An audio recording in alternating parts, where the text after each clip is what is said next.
안녕하세요. 저는 중학생 때 어머니를 잃었습니다. 그 젊으신 나이에 간암 판정을 받으시고는 항암 치료 끝에 세상을 떠나셨지요. 그렇게 어머니가 돌아가시고 나자 저희 두 부자는 쓸쓸하게 살았습니다. 간혹 고모가 집에 들러서 밥도 차려주고는 했지만 남자 둘이서 지내는 게 참 어색하더군요.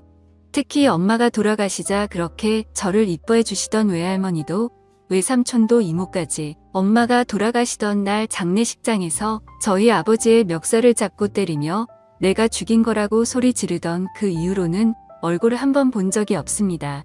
그들의 말과 달리 아빠와 엄마는 정말 사이가 좋던 분이셨습니다. 단지 외가에서는 아버지를 별로 좋아하지는 않았다고 들었어요. 좋은 대학 나와서 회사 다니던 엄마와 달리 고졸 출신의 사업을 하던 아버지. 그런 아버지가 사업을 하다가 부도가 난 이후로는 더더욱 아버지를 싫어했지요. 그때마다 엄마는 아버지를 항상 응원하며 꼭 일어설 수 있다고 응원하셨고 아버지는 그 힘으로 다시 사업을 일으킬 수 있었습니다. 하지만 그런 아버지를 외가에서는 항상 탐탁지 않게 생각했고 저희 살림살이가 나아지며 반지하 같은 곳에서 살다가 아파트로 이사하고 난 뒤에도 외할머니는 아버지에게 용돈을 받아가면서도 항상 저희 아버지를 무시했었죠. 그러던 중 어머니가 간암 판정을 받아 입원한 병실에서 아버지의 멱살을 잡더니 급기야 장례식장에서 멱살까지 잡던 외가를 저도 좋아하지는 않습니다. 그런 아버지와 별개로 외가에서는 내 새끼라고 하면서 저를 귀여워하셨지만 그렇게 막대하는 외가가 뭐가 그리 좋았겠나요? 그 이후로 인연이 끊어지다시피 한 사이였죠. 그렇게 아버지랑 저는 서로의 상처를 보듬으며 살아갔어요. 다행히 아버지의 사업은 그 이후로도 운 좋게 더욱 번창하기 시작하여 더 큰 제조 설비도 갖추면서 살림살이는 더 많이 나아졌네요. 아버지는 항상 웃으시며 이 공장은 나중에 내가 다 가져가라며 말씀하시곤 했었습니다. 엄마의 빈자리를 메꾸시려고 부단히 노력을 하셨던 아버지. 저도 그런 아버지를 위해서 지금 제가 할 수 있는 건 열심히 공부하는 것밖에 없었습니다. 나름 그래서 열심히 노력한 덕분인지 저는 전교 상위권의 성적을 유지하며 대학도 괜찮은 대학에 입학했을 무렵 22살이 된 어느 날 아버지가 저를 불러서 우물쭈물 말을 잘 못하시더군요. 저는 아버지에게 무슨 일인데 그러냐고 말을 해보라고 하자 아버지는 얼굴을 붉히시며 사실 2년 전부터 만나시던 분이 있다는 겁니다. 이제 너도 성인이 되었으니까 아빠도 새 장가를 들까 생각하는데 너는 어떻게 생각하냐는 말에 저는 그때 엄청난 충격이었습니다. 저에게 있어서 엄마란 존재는 신성한 존재였는데 그게 깨어지는 느낌이었으니까요. 그래도 한편으로는 아버지같이 좋은 남자를 누가 놔둘까 싶었습니다. 돈도 있고 아직 나이도 40대이시니까 고모도 가끔 와서는 재혼 안 하냐며 주변에서 너 좀 소개시켜달라고 난리라고 했던 말을 우연히 얼핏 들었기도 하거든요. 거기서 제가 반대한다고 해봐야 오히려 아버지와 사이만 어색해질 거라는 걸 알았기에 마지못해 알겠다고 했습니다. 그 뒤로 시간이 얼마 안 가 새엄마라는 분을 만나게 되었는데 저는 아버지가 능력이 좋으시니 저랑 비슷한 연령되거나 한 10살 많은 젊은 여자분을 만나실 줄 알았는데 예상외로 아버지는 5살 정도 나이 차이 나는 분을 만나시더군요. 문제는 그게 끝이 아니라 새엄마가 재혼하시면서 데려온 딸이 있었습니다. 저와 나이 차이가 겨우 1살 나던 의붓여 동생이었죠. 여자가 없던 우리 집의 새엄마와 그것도 21살짜리 여동생이 들어오니 너무 어색하더군요. 여동생도 마찬가지였는지 저를 보면 후다닥 피해 다니려 하고 같이 밥 먹을 때도 말 한마디 안 하고 도서실만 가고요. 그러다 아버지가 저를 불러서 요즘 여동생이 재수를 준비하는데 새엄마가 걱정과 고민이 많다고 그래서 말인데 좋은 학교 다니는 우리 아들이 여동생을 좀 과외 공부해주는 게 어떻겠냐고 말씀하시면서 또한 그로 인해 서로 친해지고 서먹서먹한 것도 좀 없어지지 않겠냐며 물론 과외비도 주겠다는 말에 저는 고민 끝에 알겠다고 했습니다. 어차피 가족으로 받아들인 것 친해져야 하겠다는 생각은 안 그래도 하긴 했으니까요. 그렇게 시작된 과외로 인해서 여동생과는 점점 가까워졌습니다. 서먹서먹하게 처음 시작했던 수업도 점차 서로 웃으면서 수업하고 장난도 치고 말도 놓고 그렇게 되었는데, 문제는 제가 여동생을 여동생이 아니라 점차 여자로 보이기 시작하더군요. 어느 순간부터 저는 여동생의 과외 수업 시간이 기다려지고, 그렇게 여동생이 학교를 마치고 돌아오기만 기다리다가 여동생이 들어오면 일부러 늦은 시간이라도 물 마시는 척 나가서 얼굴 한번 보고는 짧은 대화라도 나누고 들어가고, 제가 미친 건가 싶기도 해서 정말 고민도 많이 했습니다. 그래서 제가 선택한 건 다른 여자와 사귀는 것이었습니다. 문제는 그렇게 여자친구를 사귀게 되자 여동생이 엄청난 화를 내며 과외를 더는 안 받겠다고 하더군요. 자기는 공부하느라 정신없는데 선생님인 오빠는 여자나 사귀고 히덕거린다고요. 제 잘못은 아니었지만 뭔가 제가 여자친구가 생기자 화를 내는 것 같아서 기분이 좋으면서도 미안하기도 하고 정말 감정이 복잡하고 미묘한 기분이 되었습니다. 그리고 무엇보다 심장이 뛰었던 건 여동생도 저한테 마음이 있다는 걸 확인한 계기였었죠. 여동생에게는 알겠다고 사과를 하고 여자친구와도 얼마 안 가 헤어지게 되었죠. 솔직히 그때부터 저희 관계는 많이 발전했었던 것 같습니다. 수업하다 손도 잡기도 하고 여동생도 제 손을 잡으며 앞으로 여자 사귀지 말라며 말하는 게 그렇게 이뻐 보일 수 없었으니까요. 그래도 공부할 건 제대로 공부했고 성적도 과외 전보다 훨씬 잘 나와서 여동생도 괜찮은 대학에 재수에 성공하게 되자 새엄마와 아버지는 너무 기뻐하며 과외를 시킨 게 제일 잘한 일이었다고 칭찬했었죠. 겉으로 보기에 저희 이복 남매는 사이가 너무 좋아 보였고 딸의 성적까지 대폭 올랐으니 이만한 일이 어디 있을까요? 그러나 저희 이복 남매의 사랑은 이미 돌이키기엔 너무 늦었습니다. 그때부터는 이복 남매가 아닌 연인으로 살기 시작했어요. 주변에는 남매란 소리도 안 하고 그냥 여자친구라 말하고 다녔습니다. 어차피 그녀와 저는 성도 달랐으니까요. 그리고 그때 둘 다 너무 진지해져서 여기저기 알아보니 여동생이 아버지 밑에 입양만 안 되면 여동생이 저와 결혼도 할 수 있더라고요. 법적으로 문제가 될 것 없이 서로 결혼할 수도 있다는 걸 알게 되자 저는 솔직히 정말 기뻤고 행복했습니다. 그래도 부모님께 말씀드리기에는 좀 더 신중해야겠다 싶어서 일단 조금 더 비밀로 하고 다녔습니다.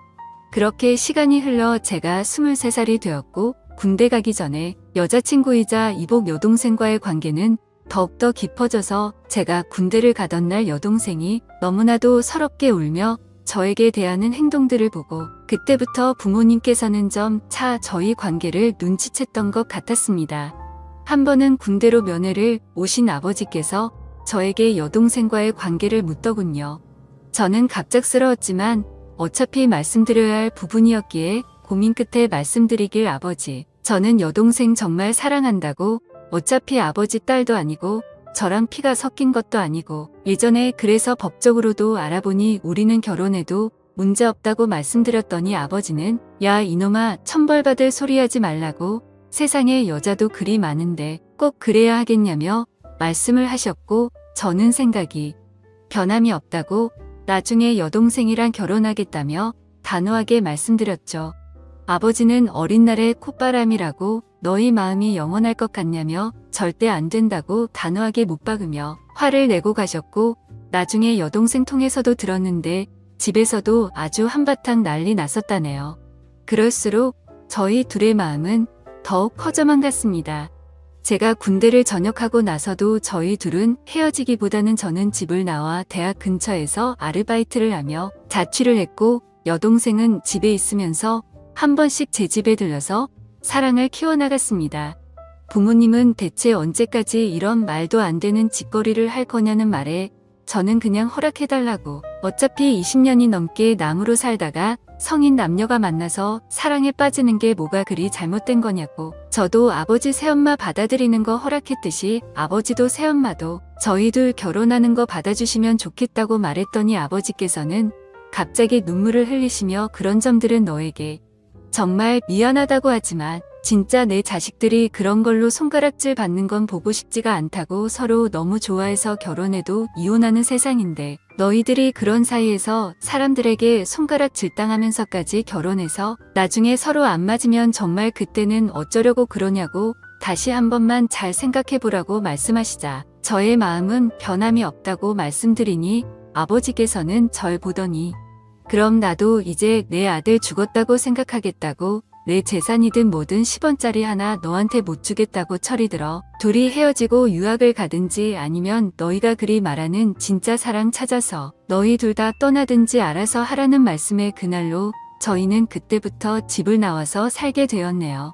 하지만 저는 공부를 열심히 해서 대학도 좋은 데를 들어갔기에 제가 먼저 졸업하고 회사에 먼저 취직해서 돈을 벌어오면서 큰 문제 될 것도 없었습니다.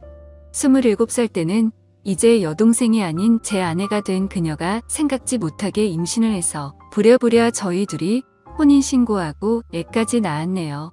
그래도 새엄마는 자기 딸인 아내가 임신하자 저희를 찾아와서는 도대체 어쩌려고 이러냐고 아내 임신한 큰 배를 쳐다보시더니 저를 보고 착잡한 표정으로 아들이라고 해야 할지 이서방이라고 해야 할지 자기도 참으로 난감하다며 일이 일단 이렇게 되었으니 어쩌겠냐며 아버지를 한번 설득해보겠다고 하더군요.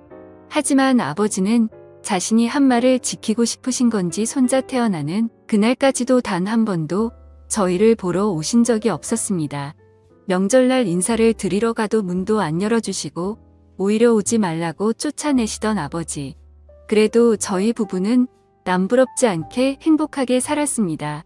아내와 저는 그 이후로 맞벌이를 하며 절약하고 저축하며 모은 돈으로 작은 빌라 원룸에서 시작했던 신혼생활도 학자금 대출까지 다 갚고 이제는 전세로 아파트도 구했고 저희 아들을 위해서 서로서로 누가 더 아낄 것 없이 진심으로 아끼고 행복하게 살았습니다. 아이에게 할아버지를 직접 못 보여주는 게 아쉬웠지만 새엄마는 그래도 그 이후로 자주 찾아와서 과일이며 음식이며 이것저것 챙겨주시면서 도와주셨고 아버지는 그런 새엄마를 통해서 저희 소식을 간간히 남아 접하셨던 것 같네요. 그러던 어느 날 새엄마가 저를 보더니 우시면서 아버지 좀 빨리 찾아가 보라며 말하더군요. 직감적으로 저는 저희 아버지에게 무슨 일이 생겼음을 느끼고는 무슨 일이냐고 했더니 아버지가 글쎄 간암이랍니다. 저희 친엄마가 돌아가신 병이랑 똑같은 병이 온 것이었죠. 이번 건강검진 때 발견했다며 지금 병원에 입원해 있으시다는 말에 저는 미친 듯이 뛰어나가 아버지 병실로 들어갔습니다. 그렇게 병실에 들어가니 아버지는 힘든 표정으로 창밖을 보며 누워있다가 제가 온 걸 보고는 언제 힘든 표정을 지었냐는 듯 빙그레 웃으며 우리 아들 왔어? 라는 말에 저는 눈물이 절로 흘러내렸습니다. 아버지는 저에게 그동안 아빠가 얼마나 미웠겠냐고 이 아빠가 우리 아들한테 상처만 주고 가는구나라는 말에 저는 아버지 손을 붙잡고 아니라고 제가 죄송했다고 아버지 이렇게 누워있지 말고 어서 다시 건강해져서 퇴원하시라며 펑펑 울었습니다. 그 뒤로 새엄마는 저에게 따로 말씀해 주시길 그동안 너희 아버지가 티를 안 내고 말을 안 해서 그렇지 내가 너희 생활하는 사진들을 아버지에게 카톡으로 보내주면 이런 건 쓸데없이 왜 보내냐고 하면서도 혼자 몰래 그 보내준 사진 보면서 울고 있던 뒷모습을 보기도 했고 예전에 아들이 우리 집에 찾아왔다가 아버지가 문전 박대하고 쫓아냈었지만 너희가 그렇게 돌아가고 나서는 너무나도 우울해했단다라고 말씀해 주시는데 저는 그 말을 듣는 순간 말로 이루어 표현할 수 없는 울컥함이 몰려와 얼마나 그날 미친 듯이 울었나 모르겠습니다. 저희 아버지는 어느새 이렇게 약해지셨는지 손을 잡았는데 몸이 너무나도 힘이 없이 가볍더군요. 아버지는 자신조차도 마지막이 다가오는 걸 느꼈는지 그 이후 손자도 보고 그 아픈 몸으로 손자가 너무 이쁘다며 안아도 보시더니 임종 직전 유언으로 저에게 말씀하시길 결혼식 올리라고. 이 못난 아비의 미련함 때문에 너희들이 이렇게 행복한데 막아서 고아처럼 살게 했으니 얼마나 그동안 서러웠겠냐고.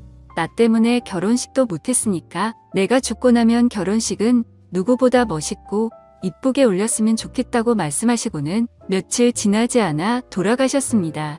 아버지 유언대로 저희는 새엄마이자 장모님을 모시고 결혼식을 올렸네요. 그리고 아버지께서 저희 부부한테 돌아가시기 전에 모든 재산을 정리하시고는 신혼집으로 남겨두신 아파트에 들어가니 참 아버지 생각이 많이 나더군요. 내일이 특히 아버지 기일이라 이런저런 많은 생각이 들어서 이렇게 이야기를 해보았습니다. 여전히 저희 부부는 잘 살고 있고 가끔 연우 부부처럼 사소한 거로 부부싸움은 하지만 서로 여전히 많이 사랑하며 살고 있습니다. 그러니 하늘나라에서 아버지와 어머니 잘 지내셨으면 좋겠네요.